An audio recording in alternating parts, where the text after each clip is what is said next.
В эфире программа «Актуальное интервью». Сегодня в мире отмечается День Земли. В России к этому событию приурочена акция «Мой день Земли». Принять участие в ней смогут даже те, кто находится на карантине или самоизоляции. Экоактивисты предлагают совершить любое доступное, простое, экологичное действие. Использовать многоразовую маску, брать с собой многоразовую сумку в магазин или в аптеку, экономить воду, менять лампы освещения на светодиодные, сортировать отходы. И как раз о последнем мы сегодня более подробно поговорим с гендиректором группы компании «Венчур», организатором движения «Раздельный сбор Якутск» Сергеем Петровым. Сергей, здравствуйте. Здравствуйте. Недавно по вашей инициативе в Якутске появился стационарный пункт приема раздельного мусора на Вилюйском тракте. Расскажите, почему именно сейчас, в такое сложное время? На самом деле необходимость постройки стационарного пункта, она возникла у нас уже давно, и мы начали его проектирование и строительство, наверное, с конца прошлого года. Для начала мы долго разрабатывали макеты, брали стандарты цветов для каждого типа вторсырья, потом отрисовывали схемы, ну и, собственно говоря, потом производство и установка. В общем, это все затянулось примерно на 3 месяца. Ну а вообще необходимость постройки такого экопункта возникла у нас в прошлом году, когда было проведено несколько акций раздельного сбора, да, на которые мы видели, что люди охотно идут, но так как акции проходили примерно с периодичностью раз в 2 месяца, да, и обустраивать их было достаточно проблематично с точки зрения затрат, да, было что построить стационарный пункт приема, это будет правильное и грамотное решение. То есть и сейчас человек, накапливая вторсырье, да, он может в любой день спокойно приехать и к нам его сдать, и не дожидаясь какой-то там определенной акции. Что показали первые дни работы пункта? Много ли привозят вторсырья и насколько осведомлены и готовы ли якутяне к такому подходу? Для нас, как для компании-заготовителя вторсырья, да, для компании, которая в последующем будет теперь уже и заниматься его переработкой, либо отправкой на переработку, очень важно, конечно, чистота фракции. Поэтому к этому просто подходим сейчас. Мы считаем, что это наша сейчас основная задача – улучшение качества вторичного сырья. А первые дни сдачи показали то, что у людей уже действительно накопилось большое количество вторсырья. Мы на самом деле хотели немного отложить открытие экопункта, да, но нас уже в социальных сетях так несколько начали шантажировать, что если еще чуть-чуть времени пройдет, нам просто негде будет его хранить, и придется ему идти на помойку в обычные баки. Поэтому мы его открыли 2 недели назад примерно. Первые дни, конечно, показывают, что огромный всплеск накоплений. Некоторые баки мы меняем, то есть заполняются, несколько раз могут заполниться в течение 1 дня. Конечно, там динамики никакой нет стабильной, да, все так вот наплывами, да. Но на выходных, конечно, очень много вторсырья наполняется. Вообще в среднем где-то сейчас пластик, его сдают больше всего, да, и картон. Он где-то наполняется максимум за 2 дня урна наполняется, а так за выходные там она может наполниться 2 раза за день. И нами уже было принято решение о том, что мы будем расширять зону приемки картона примерно в 6 раз. Ну, таким образом мы хотим, чтобы еще малый бизнес, да, небольшие магазины могли привозить туда картон и оставлять его тоже там. Чтобы не только для физлиц данный пункт работал, допустим. Как вы считаете, когда к раздельному сбору мусора могут быть готовы региональные операторы, управляющие компании, и что для этого нужно сделать?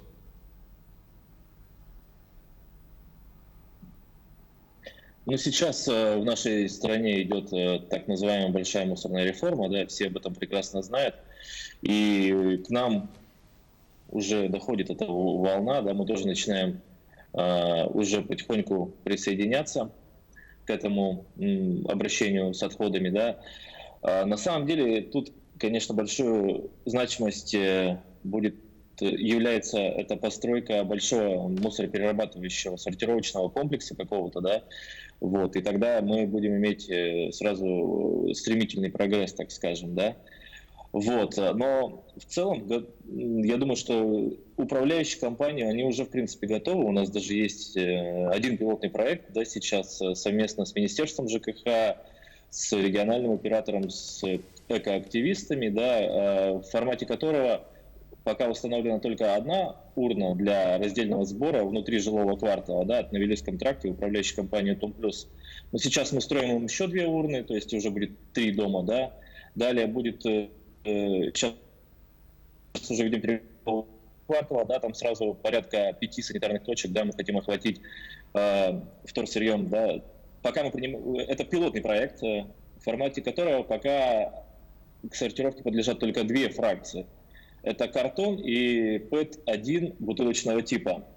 Вот. Мы хотим проэкспериментировать, учесть какие-то возможные ошибки, посмотреть реакцию населения и уже делать какие-то выводы для, грубо говоря, полномасштабного внедрения раздельного сбора на территории городского округа Иркутска. Сергей, выгодно ли заниматься сортировкой отходов с точки зрения бизнеса, особенно здесь у нас на севере? У нас на севере есть, конечно, свои ряд нюансов, которые рентабельность этого бизнеса значительно снижают.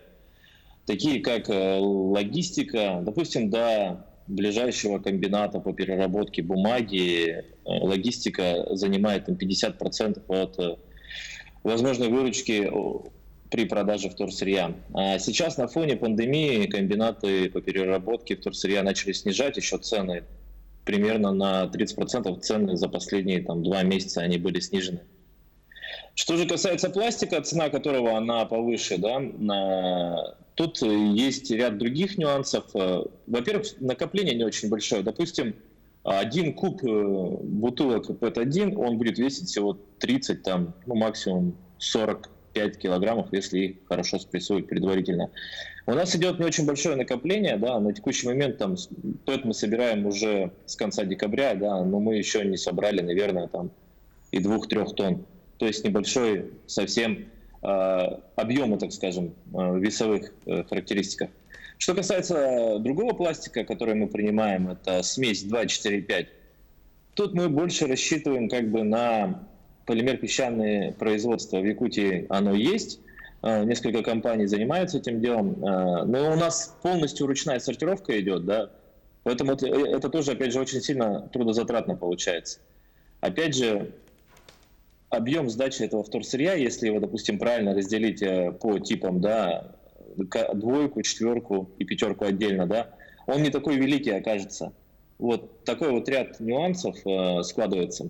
Что, если, допустим, рассмотреть вообще остальные типы вторсырья, такие, которые мы принимаем в нашем экопункте, такие как батарейки, за них вообще приходится доплачивать, потому что не существует технологии, да, которые бы позволило бы сделать ее достаточно прибыльной. И поэтому за каждый килограмм сданных батареек на правильную утилизацию мы доплачиваем от 100 до 130 рублей. Резину тоже абсолютно безвозмездно передаем на переработку. Что касается крышек, мы их тоже принимаем. Они едут в Москву с нашими партнерами, да, бесплатно. Мы договорились с транспортной компанией «Сибирьтранс». И там организаторы акции «Добрые крышечки» сдают их на переработку, а все вырученные средства идут на приобретение тренажеров для детей с ограниченными возможностями. Вот, поэтому, в общем, конечно, это бизнес, да, и есть теоретически мы планируем выходить на какие-то положительные, скажем так, прибыли, но пока об этом рано говорить. Исходя из своего опыта, поделитесь мнением, какие производства по переработке можно организовать у нас, не вывозя за пределы региона, или это будет нерентабельно? Опять же, у нас есть свои особенности внутри региона, а именно это небольшой спрос, да, небольшое население внутри региона, то есть надо от этого отходиться. Прежде чем начинать какое-то производство, надо думать, куда можно будет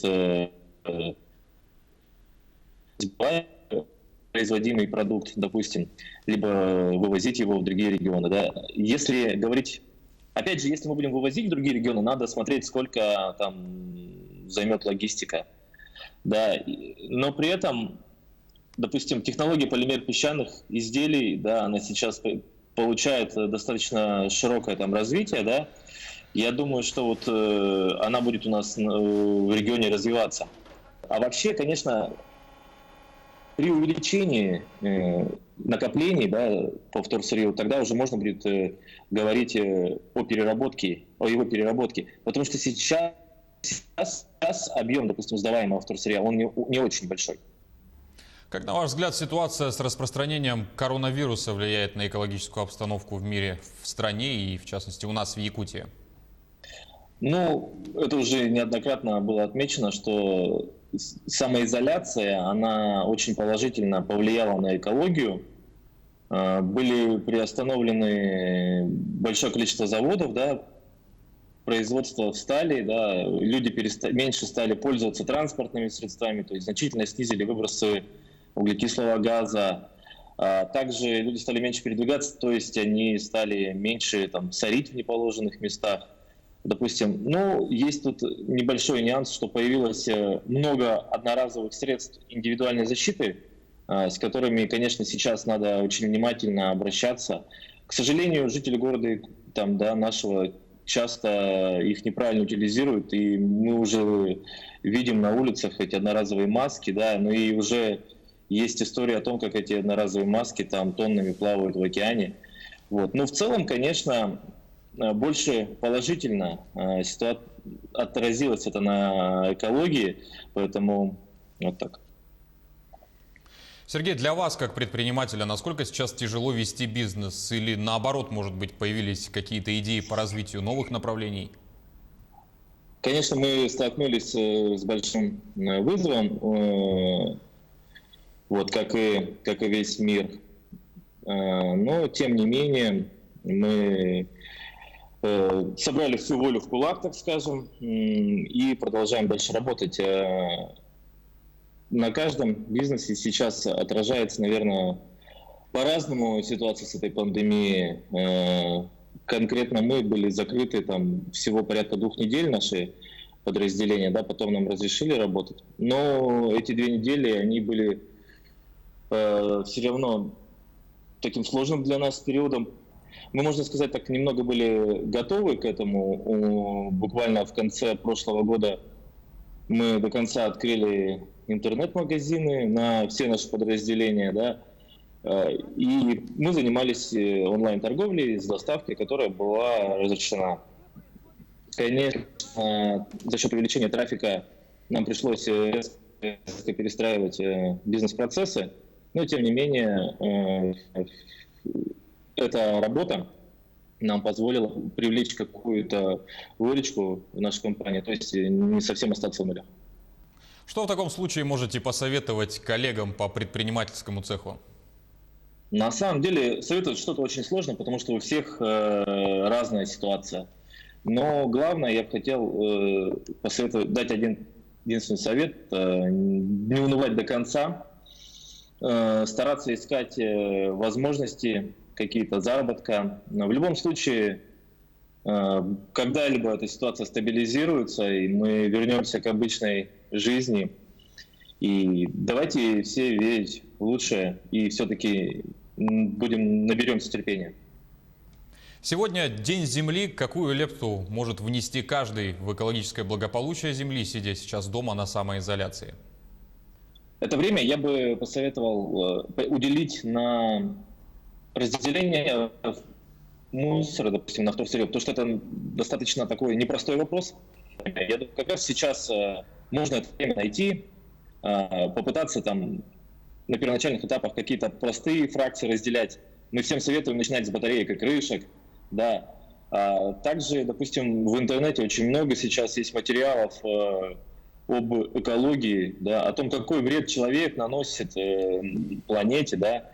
Посмотреть эти страшные кадры, да, так сказать, эти фильмы, вот, и все-таки задумываться о том, что на самом деле все в наших руках, да, и экология, да, зависит только от нас. Вот нас на самом деле часто спрашивают, да, и несколько так упрекают, почему вы не доплачиваете за сырье, да, ну, как я говорил ранее сегодня уже, что это не самый прибыльный бизнес, да. Ну и во-вторых, все-таки, конечно, мы исходим из того, что люди должны осознавать, что от их, грубо говоря, обращения со своим мусором же, да, зависит экология, зависит наш воздух, зависит состояние земли. Сергей, мы вас поздравляем с праздником, как и наших телезрителей. Будем надеяться, что ваш вклад в целом и проект по раздельному сбору мусора найдут отклик среди большого количества людей. Удачи и спасибо за беседу. Спасибо вам. О раздельном сборе отходов в нашем регионе мы говорили с гендиректором группы компании «Венчур», а также организатором движения «Раздельный сбор Якутск» Сергеем Петровым. Это было актуальное интервью. Оставайтесь с нами.